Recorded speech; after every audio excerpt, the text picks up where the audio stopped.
اعوذ باللہ من الشیطان الرجیم بسم اللہ الرحمن الرحیم اللہ یبسط الرزق لمن یشاء ویقدر وفارحوا بالحیاۃ الدنیا وما الحیاۃ الدنیا فی الآخرۃ الا متاع۔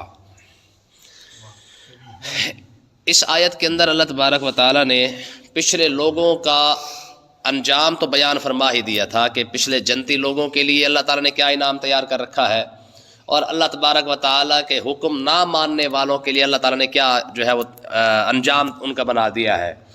یہاں پہ اللہ تبارک و تعالیٰ نے دنیا کی ایک بڑی خوبصورت بات ارشاد فرمائی اور آخرت کی بھی ساتھ فرما دی۔ فرمایا اللہ یبسط الرزق لمن یشاء ویقدر، اللہ جس کے لیے چاہتا ہے اس کے رزق کو وسیع کر دیتا ہے، ویقدر جس کے لیے چاہتا ہے اس کے رزق کو تنگ کر دیتا ہے۔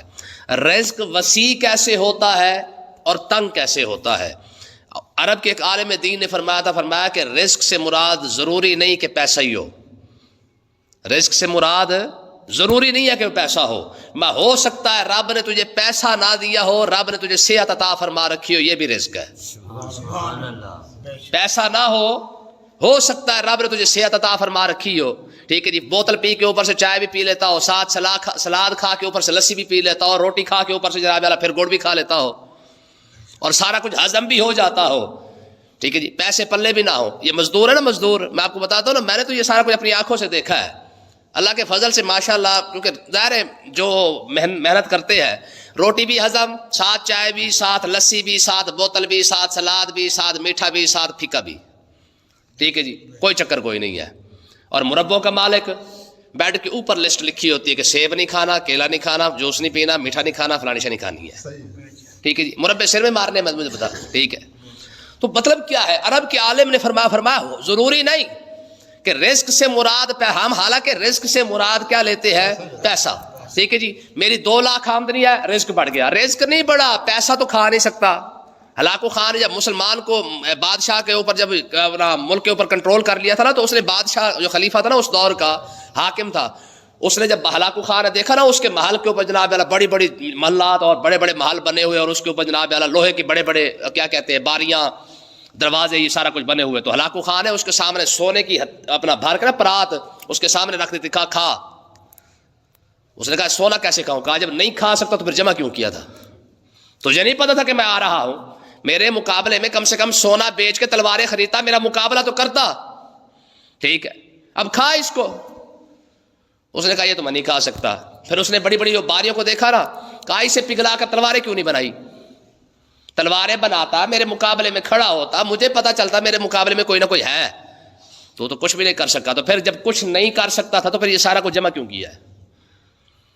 ٹھیک ہے، تو دیکھیں میں ضروری نہیں کہ پیسہ رزق ہو سکتا ہے رب نے جو صحت دی ہو وہ رزق بنا دیا گیا ہو۔ پھر اس سے اگلی بات فرمائی، میں ہو سکتا ہے صحت بھی نہ ہو، پیسہ بھی نہ ہو، رب نے علم عطا فرما رکھا ہو، فرمایا یہ بھی رب کا رزق ہے، ٹھیک ہے، فرمایا علم رب نے تجھے عطا فرما دیا، ہو سکتا ہے وہ علم کو اللہ تعالیٰ نے تیرا رزق بنا دیا ہو۔ تیسری بات فرمایا کہ ہو سکتا ہے چلو تیرے پاس علم بھی نہیں ہے، رزق بھی نہیں ہے، اپنا پیسہ بھی نہیں ہے، صحت بھی نہیں ہے، ہو سکتا ہے رب نے تجھے ایمان کی دولت عطا فرما رکھی ہو، یہ بھی تو رزق ہے، یہ بھی کیا ہے؟ رزق ہے۔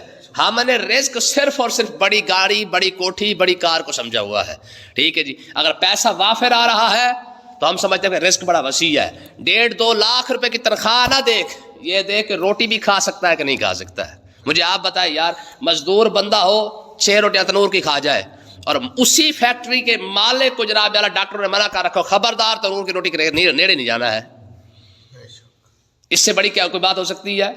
جس فیکٹری سے تو تنخواہ دے رہا ہے، تیری فیکٹری سے تنخواہ لینے والا تو پراٹھا بھی کھا لیتا ہے، ٹھیک ہے جی، مالک کو کہا گیا خبردار ڈالٹا تو چھوڑ، تو دیسی کے نیڑے بھی نہیں جا سکتا ہے، ٹھیک ہے۔ تو رب رزق وسیع کیسے کرتا ہے؟ میں اللہ یبسط الرزق لمن یشاء، ہو سکتا ہے کسی کو زمینیں دیتا جا رہا ہو، مربے بنا رہا ہو، فیکٹریاں بنا رہا ہو، یہ تو ممکن ہے، لیکن دوسرا اس کے ساتھ بیٹھا تھا، کپڑے پھٹے ہوئے ہوں گے، ساتھ سویرے بھی 6 روٹیاں کھا لیتا ہو، شام کو بھی 6 روٹیاں کھا لیتا ہو، وہ بریڈ پہ بیٹھا ہوا ہے، ٹھیک ہے۔ تو اللہ تعالیٰ تنگ ایسے کرتا ہے، دے بھی سب کچھ رہا ہے لیکن کھانے کی توفیق بھی نہیں دے رہا ہے، ٹھیک ہے۔ میں نے زرداری کا انٹرویو دیکھا تھا، آپ یقین کریں اس کے سامنے پتہ کیا پڑا تھا؟ وہ کھانے کی ٹیبل پہ نا بھنڈیاں، توریاں، کدو، ٹھیک ہے جی، یہ ساری سبزیاں پڑی تھی، تو وہ اینکر نے کہا، اس نے کہا گوشت کدھر گیا؟ اس نے کہا گوشت منع ہے، گوشت جتنا پڑا ہوا ہے سارا تم نے کھانا ہے، میں نے صرف ٹنڈے ہی کھانے ہیں۔ مجھے بتاؤ، سارا ملک لوٹ کے کھا کے فائدہ کیا؟ ابھی آخر میں ملے تیرے نصیب میں تو پھر بھی ٹنڈے ہی ہے نا۔ ٹھیک ہے جی، یہ چھوٹا گنجا بیٹھا رہا، آپ جانتے ہیں چھوٹا گنجا جو ہے وہ بلڈ کینسر کا مریض ہے، ہر تیسرے مہینے یہ کنجر جا کے اپنا خون چینج کروا کے لاتا ہے۔ آپ جائیں نا چھوٹے گنجے کو کہ پراٹھا کھا کے دکھا دے، مر جائے گا، نہیں کھا سکتا۔ بڑا گنجا تو ویسے فارغ ہے، چھوٹا گنجا جو ہے نا، چھوٹا گنجا بھی نہیں کھا سکتا ہے۔ ٹھیک ہے جی، وہ 804 والا، وہ تو اونج بھی ویسے کنجر کھانا اس کا تو ٹھیک ہے، وہ اس کا جیلر نے لسٹ بنا کے دیا، اس نے کہا جی 21 لاکھ روپے تک کا کھانا کھا گیا ہے۔ 21 لاکھ کا؟ ہاں ٹھیک ہے جی، کیا ہے وہ مرغ مسلم پکا کے، لیکن اس کا مطلب یہ نہیں کہ اس کو رزق مل رہا ہے، اس کا مطلب یہ کہ اس کو رب اگر روٹی کھلا رہا ہے تو ساتھ ذلیل بھی کر رہا ہے۔ بات سمجھ آئی کہ نہیں آئی ہے؟ تو اللہ تعالیٰ نے ارشاد فرمایا اللہ یبسط الرزق لمن یشاء ویقدر، رب جس کا چاہتا ہے رزق وسیع کر دیتا ہے، ویقدر جسے چاہتا ہے اس کا تنگ کر دیتا ہے۔ اور اگلی بات فرمایا وفارحوا بالحیات الدنیا، فرمایا دنیا کی زندگی میں کافر خوش ہو رہے ہیں۔ ٹھیک ہے جی، 8 دن کے بعد ان کو تنخواہ ملتی ہے، 8 دن کے بعد چھوٹے چھوٹے کچھے پہن کے دریا پہ پھر رہے ہوتے ہیں۔ ٹھیک ہے جی، کیا ہے جی؟ یہ پکنک بنا رہے ہیں، بڑے خوش ہو رہے ہیں۔ تو اللہ تعالیٰ نے ارشاد فرمایا ان کا خوش ہونا نہ دیکھو، کیوں؟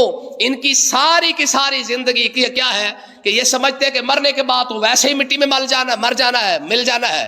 ہاں، ہماری تو پھر آگے مستقبل تو ہے ہی نہیں، ہم تو ویسے فارغ ہیں، ویلے ہیں، جتنا کھانا ہے، پینا ہے، ناچنا ہے، ٹاپنا ہے، سارا کچھ یہیں پہ کر لو، آگے والا تو کھاتا ہے ہی کوئی نہیں۔ لیکن اللہ تعالیٰ نے کیا ارشاد فرمایا کافر اس وجہ سے خوش ہوتا ہے کہ اسے پتا ہے کہ آگے کی کوئی زندگی نہیں ہے، یہاں انجوائے کر لو۔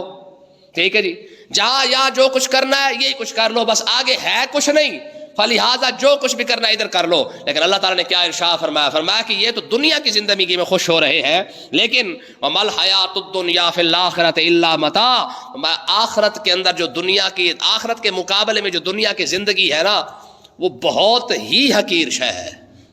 آخرت کے مقابلے میں دنیا کی زندگی بہت ہی حقیر ہے۔ کریم آقا علیہ الصلوۃ والسلام تشریف لے کے جا رہے ہیں، پیچھے صحابہ کرام ہے، روڑی کے اوپر نا بکری کا بچہ مرا ہوا ہے، میماں وہ مرا ہوا تھا۔ تو آقا علیہ السلام نے فرمایا صحابہ یہ بتاؤ اس بکری کے اس میمے کی بھی کوئی اوقات ہے اس چھوٹے سے بچے کی جو مرا ہوا ہے، وہ بھی روڑی پہ پڑا ہوا ہے؟ عرض کی یا رسول اللہ مر گیا، اب تو یہ کسی کھاتے میں نہیں ہے۔ ٹھیک ہے جی، تو حضور علیہ السلام نے ارشاد فرمایا خدا کی قسم اس سے بھی زیادہ اللہ کی بارگاہ اقدس میں دنیا کی کوئی حیثیت نہیں ہے، دنیا کی حیثیت اس سے بھی کم تر ہے۔ اتنی حیثیت جتنا یہ بکرا ہوا میمہ پڑا ہوا ہے نا، اتنی حیثیت بھی نہیں ہے اس کی۔ ٹھیک ہے، تو مطلب کہنے کا یہ ہے، اور ایک اور حدیث پاک کے اندر آتا ہے فرمایا کہ اگر دنیا کی حیثیت اللہ کی بارگاہ میں اگر ایک مچھر جتنی بھی ہوتی تو رب کسی کافر کو دنیا نہ عطا فرماتا۔ سمجھتے ہیں؟ اس کی موٹی سی مثال یوں لے لیں کہ ہمارے گھر میں اگر کوئی کپڑے پڑے ہو نا پرانے 200 سال پرانے، ٹھیک ہے جی، جس کو ہم نے پہننا بھی چھوڑ دیا ہو، ٹاکی مارنا بھی چھوڑ دیا ہو، اس کو اٹھا کے باہر پھینک دے یا کسی کو دے دے، کتنا فرق پڑتا ہے؟ نہیں پڑتا نا۔ تو اس کا مطلب یہ ہے کہ دنیا کی حیثیت اور ٹاکی کے برابر بھی نہیں ہے دنیا کی حیثیت ٹاکی کے برابر بھی نہیں رکھی ہے۔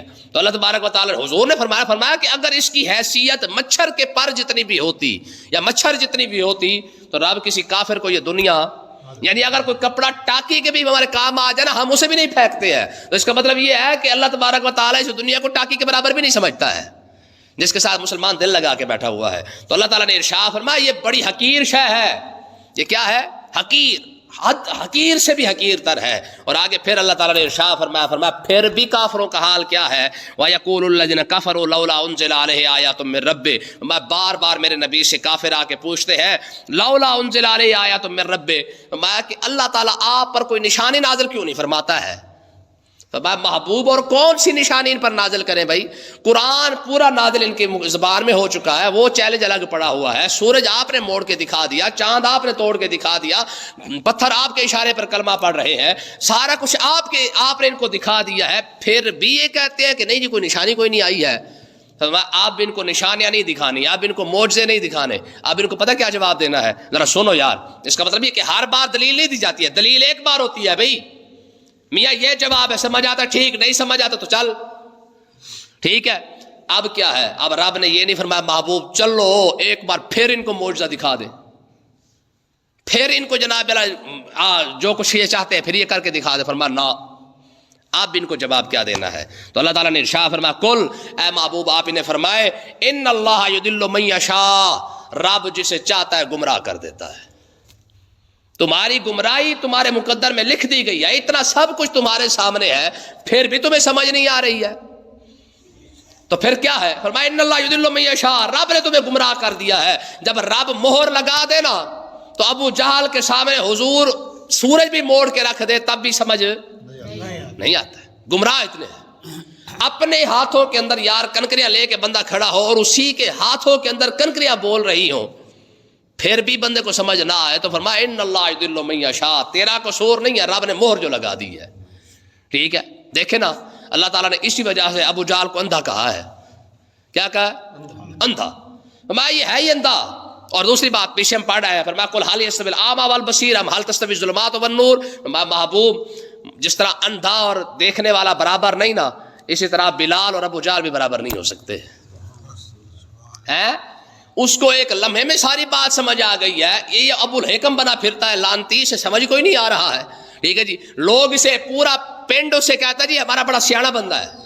کیا ہے؟ ابو الحکم ہے، سیاڑا بندہ پورے پنڈ کا۔ ٹھیک ہے، لیکن قرآن کیا کہہ رہا ہے؟ بلکہ قرآن نہیں بلکہ آقا علیہ الصلوۃ والسلام کے سامنے کہا گیا کہ حضور وہ تو ابو الحکم ہے۔ حضور نے فرمایا ابو الحکم ہوتا تو مجھے پہچان نہ لیتا۔ ابو الحکم کا کیا مطلب ہے؟ دناؤں کا بھی ابا، دناؤں کا بھی ہاں، دناؤں کا بھی دنا، یعنی دناؤں کا بھی ابا ہے۔ یہ پورے مکے کے اندر سارے دنا سے سب سے بڑا دنا یہ ہے۔ ٹھیک ہے، یہ ابو الحکم ہے، حکمتوں کا باپ ہے۔ حضور نے فرمایا سیاڑا ہوتا تو مجھے نہ پہچان لیتا۔ فرمایا سیاڑا نہیں ہے، ابو جہل ہے، ابو الحکم نہیں ہے۔ دنیا اس کا نام ہی بھول گئی، ابو الحکم بھی بھول گئی ہے، پوری دنیا کے اندر ابو جہل مشہور ہو گیا ہے۔ تمہارے منہ سے جو نکلی وہ بات ہو کے رہی، تمہارے منہ سے جو نکلی وہ بات ہو کے رہی، اور جو دن کو کہہ دیا شب ہے تو رات ہو کے رہی۔ کسی نے کہا تھا، اس نے کہا محبوب آپ کی زبان اختصر نکلنے کی دیر تھی، دنیا بھول ہی گئی ہے کہ ابو الحکم کون تھا، دنیا بھول ہی گئی کہ عمر بن ہشام کون تھا، دنیا کو آج بھی کوئی لفظ یاد ہے تو ابو جہل ہے۔ ٹھیک ہے، تو بہرحال اللہ تعالیٰ نے ارشاد فرمایا محبوب اب ان کو معجزے نہیں دکھانے، معجزوں کا ٹائم گزر گیا، کیونکہ معجزہ دکھانے کا ایک وقت ہوتا ہے، ہدایت کا ایک وقت ہوتا ہے۔ حضرت نوح علیہ السلام نے نا جب 950 سال تبلیغ فرما دی نا تو اللہ تعالیٰ نے پھر منع فرما دیا، فرمایا میرے نوح بس آج کے بعد کوئی تبلیغ نہیں، آج کے بعد ختم، بس 950 سال کر دیا نا، سمجھا دیا نا، ان کو نہیں سمجھ آیا میں چھوڑو، ان کو کیا کرو، میں کشتی بنا۔ اب تبلیغ، ہاں تبلیغ کا وقت تھا ختم ہو گیا ہے، اب کیا کر، اب کشتی بنا۔ اچھا جب کشتی بنانا شروع کی تو جو بھی ساتھ سے گزرتا رہا اس نے کہا بڑی گل ہے بھائی، ٹھیک ہے جی، پہلے تبلیغ کرتے سی ہوں جناب اللہ ترخان والا کام شروع کر دیتا ہے۔ ٹھیک ہے جی، بدبخت قوم کا یہی مصیبت ہوتی ہے، جب سے نبی سمجھاتا رہا تب بھی نہیں مانے، نبی نے سمجھانا چھوڑ دیا ہے پھر بھی بکواس کرنے سے باز نہیں آتے ہیں۔ اس لیے اللہ تعالیٰ نے ارشاد فرمایا یہ کافر ہے نا، کافر لن تردان کل یہود ولن نصارى، یہ کبھی تم سے راضی نہیں ہوں گے، تم ان کے ساتھ رہو تب بھی یہ راضی نہیں، تم ان کے ساتھ نہ رہو تب بھی راضی نہیں، ہاں حتی تتبع ملتہم، یہ تم سے تب راضی ہوں گے جب تم یہودی بن جاؤ گے یا عیسائی بن جاؤ گے۔ ٹھیک ہے جی، اچھا قرآن کے ان لفظوں پہ غور کر کے دیکھیں، قرآن کہہ رہا ہے کہ یہودی اور عیسائی تب تم سے راضی ہے جب تم یہودی یا عیسائی بنو گے، اس سے پہلے تم سے راضی جو مرضی کر لو۔ امریکہ آج بھی پاکستان کے حکمرانوں پر راضی ہے،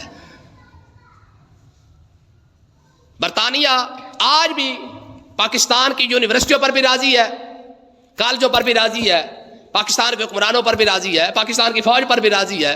اس کا مطلب پتہ کیا نکلا؟ قرآن کے نظر میں یا تو وہ اب مسلمان ہو چکے ہیں یا تم عیسائی ہو چکے ہو، یہی کہہ سکتے ہیں نا، یا تو پھر یہودیوں کو تم نے مسلمان کر لیا ہے وہ تم سے راضی ہے، اگر وہ یہودی اب بھی یہودی ہے، وہ عیسائی اب بھی عیسائی ہے، تو اس کا مطلب یہ ہے کہ پھر تم مسلمان نہیں رہے، کیونکہ وہ تو تم سے بڑے خوش ہے۔ تم نے پاکستان کا نصاب چینج کر دیا، تم نے پاکستان کی تعلیم چینج کر دی، تم نے مسجدوں پر تالے لگائے، مسجدوں کے سپیکر بند کیے، اذانوں پر پابندی لگائی، تم نے جناب وہ جو موٹر وے کے اوپر جو بورڈ بڑے بڑے لگے ہوئے تھے صلی اللہ علیہ وسلم کے یا رسول اللہ کے، وہ تم نے ہٹوا دیے۔ ٹھیک ہے جی، میٹرو بناتے ہوئے کئی مسجدیں تم نے شہید کر دی ہیں، تو اس کا مطلب یہ ہے کہ وہ مسلمان نہیں ہوئے، تم یہودی بنے ہو۔ سمجھ آیا کوئی نا؟ وہ عیسائی نہیں، وہ مسلمان نہیں ہوئے، تم عیسائی بنے ہو۔ ٹھیک ہے جی، ایک چبرجی بچائی ہے انہوں نے، اور چبرجی کی خاطر انہوں نے اورنج ٹرین کو کیا کیا ہے، وہ میٹرو ٹرین کو، میٹرو ہے کہ اورنج ہے، ہاں میٹرو ہی ہے، ٹھیک ہے، میٹرو کو صرف چبرجی کے 4 مینار بچانے کی خاطر انہوں نے میٹرو کو ٹیڑھا کر کے نکال لیا ہے۔ لیکن آپ ذرا اندازہ کریں نا کہاں سے وہ چلی ہے، وہاں سے لے کر یہاں تک کتنی مسجدیں ہیں جو ساری شہید کر دی گئی ہیں، ایک مسجد نہیں بچائی گئی ہے۔ تو کہنے کا مقصد یہ ہے کہ اگر چبرجی بچ سکتی تھی نا تو ساری مسجدیں بھی بچ سکتی تھیں، ٹھیک ہے۔ تو اس کا مطلب یہ ہے کہ پھر تم جو ہے وہ مسلمان نہیں رہے، اگر تم سے وہ راضی ہو چکے ہیں۔ کیا وجہ ہے؟ پاکستانی تو کلمہ پڑھنے والے مدرسے والے بھی تو ہے نا، ہے پاکستانی تو مدرسے والے بھی تو پاکستانی ہے نا، کالج اور یونیورسٹی میں پڑھنے والے بھی تو پاکستانی ہے نا۔ کیا وجہ ہے کہ مدرسے والوں سے خوش نہیں اور کالج اور یونیورسٹی والوں سے خوش ہے، تبلیغیوں سے خوش ہے، اور اگر جو نظام کی بات کرے یا جہاد کی بات کرے اس سے خوش نہیں ہے؟ کلمہ ایک ہے، ملک ایک ہے، پاسپورٹ ایک ہے، شناختی کارڈ ایک ہے، یعنی تبلیغی جماعت چاہے دعوت اسلامی ہو چاہے تبلیغی جماعت ہو، ان کو ویزے بھی مل رہے ہیں، وہاں پہ جا کے تبلیغیں بھی کر رہے ہیں، وہاں پہ سارا کچھ کرنے کے باوجود انہی کے لیے کوئی پابندی نہیں ہے۔ آپ ذرا جہاد کی بات تو کر کے دیکھیں، غزہ کا نام تو لے کے دیکھیں، آپ پر پابندی کیوں؟ سمجھ آئی؟ تو اللہ تعالیٰ نے ارشاد فرمایا قل ان اللہ یضل من یشاء، فرمایا محبوب آپ انہیں تبلیغ نہیں کرنی، آپ ان کو سیدھا سیدھا جواب دے دیں کیا؟ ان اللہ یضل من یشاء، رب جسے چاہتا ہے گمراہ کر دیتا ہے، اور ویہدی الیہ من اناب، فرمایا کہ رب ہدایت اسے دیتا ہے من اناب جو اس کی طرف کوشش کرتا ہے، جو اس کی طرف رجوع لاتا ہے، ہاں جو کوشش کرتا ہے ہدایت۔ جب ہم بار بار آتا نا کہ رب آپ پہ ہدایت نہیں دیتا، سمجھ آئی کہ نہیں آئی جناب؟ اس کا مطلب یہ ہے کہ رب آپ پہ ہدایت نہیں دیتا، یہ اصول لوگوں کو سمجھائیں، بار بار بتائیں۔ جو آپ بار بار کہتے ہیں نا جی اللہ ان کو ہدایت دے گا، اللہ ان کو ہدایت دے گا، سوال ہی پیدا نہیں ہوتا ہے، ٹھیک ہے جی۔ اگر بخشش مانگنے سے بخشش دیتا ہے، صحت مانگنے سے صحت دیتا ہے، ٹھیک ہے، رزق مانگنے سے رزق دیتا ہے، تو ہدایت آپ پہ کیوں دے گا بھائی؟ نہیں سمجھ آئے گل ہے؟ ہر شے آپ کو مانگنی پڑتی ہے، یا اللہ جنت دے دے، یا اللہ پیسے دے دے، یا اللہ کوٹھی دے دے، یا اللہ کار دے دے، یا اللہ رزق دے دے، یا اللہ صحت دے دے، ہدایت کیونکہ ہر بندہ سمجھتا ہے کہ میں ہدایت پر ہوں، ہر بندہ کیا سمجھتا ہے کہ میں ہدایت پر ہوں، ٹھیک ہے جی، کیونکہ ہر بندہ یہی سمجھتا ہے کہ میں ٹھیک ہوں باقی سارے غلط ہیں، ٹھیک ہے۔ اور آقا علیہ الصلوۃ والسلام، حالانکہ حضور یار حضور سے بڑی کوئی بات ہو سکتی ہے، آقا علیہ الصلوۃ والسلام ہمیشہ آپ جو دعا منگا کرتے رہے، کہتے ہیں اللہم، اس طرح کے الفاظ ہے، پروردگار مجھے سیدھے راستے کی ہدایت عطا فرما، یہ حضور دعا مانگا کرتے تھے، ٹھیک ہے جی۔ یہ جو اہدنا الصراط المستقیم ہے، حضرت عبداللہ بن عمر رضی اللہ تعالیٰ عنہ، آپ عبداللہ بن مسعود کے پاس گئے، عبداللہ بن عمر حضرت عبداللہ بن مسعود کے پاس گئے، مسعود رضی اللہ تعالیٰ عنہ کو کہنے لگے حضور مجھے یہ بتائیں کہ اہدنا الصراط المستقیم صراط الذین انعمت علیہم سے مراد کون لوگ ہیں؟ یہ جو ہم نماز پڑھتے کہتے ہیں یا اللہ سیدھے راستے پر چلا، ٹھیک ہے جی، تو باہر جا کے سارا کچھ اور اثر چل رہے ہوندے نے، ٹھیک ہے جی، مسیح کھڑے ہو کے کیا دے مالک سیدھے راستے سے چلا، فرمایا ظالمہ صرف دعا ہی مانگی ہے، کم سے کم دعا ہی مانگ لیتا، تو صرف پڑھ کے جا رہا ہے نا، مسیحت میں کھڑا ہو کے کہہ رہا ہے کہ سیدھا راستہ دکھا، باہر کھڑا ہو کے کیا کہتا ہے نہیں نہیں نہیں او ٹھیک نے اے غلط نے، گل سمجھ آئی؟ تو کہنے کا مقصد یہ ہے کہ یہ اصول ہے بھائی، جو چیز آپ مانگ رہے ہیں رب دے بھی دے گا، بخشش مانگی ہے ہو سکتا ہے کرم فرما دے، ٹھیک ہے، رزق مانگا ہے ہو سکتا ہے عطا فرما دے، وہ تو خود کہتے ہیں مانگ لو، جو کچھ ہم نے مانگ لیا سو مانگ لیا ہے۔ لیکن اگلی بات یہ ہے کہ ہدایت کوئی بندہ آج اٹھاتا سوال ہی نہیں کرتا کہ یا اللہ ہدایت عطا فرما۔ عبداللہ بن مسعود نے کیا کہا؟ فرمایا تو جانتا ہے یہ سیدھے راستے پر کون لوگ ہیں؟ اہدنا الصراط المستقیم صراط الذین انعمت علیہم سے مراد کون ہے؟ کہا حضور کون ہے؟ حضرت عبداللہ بن عمر کو حضرت عبداللہ بن مسعود نے فرمایا عبداللہ اس سے مراد ایک تیرا بابا ہے اور دوسرا صدیق اکبر ہے، ایک تیرا بابا فاروق اعظم ہے، دوسرا کون ہے؟ صدیق اکبر ہے۔ قرآن یہ سورۃ فاتحہ کہہ رہی ہے کہ اگر چلنا ہے تو صدیق اکبر اور فاروق اعظم کے راستے پر چلو، یہی ہدایت یافتہ ہے، باقی کوئی بھی نہیں ہے۔ جتنے بھی آئیں گے ان کے پیچھے چلے گے تو ہدایت یافتہ ہوں گے، وگرنہ نہیں ہوں گے۔ تو اللہ تبارک و تعالیٰ نے یہ مفسرین نے لکھا ہے باقاعدہ، فرمایا صراط الذین انعمت علیہم، جن پر اللہ نے انعام کیا وہ لوگ کون ہے؟ وہ صدیق اکبر ہے یا فاروق اعظم ہے، ان کے راستے پر چلیں گے تو رب ہدایت دے گا، ان کے راستے سے ہٹ جائیں گے تو ہدایت۔ اللہ پاک سمجھنے کی توفیق عطا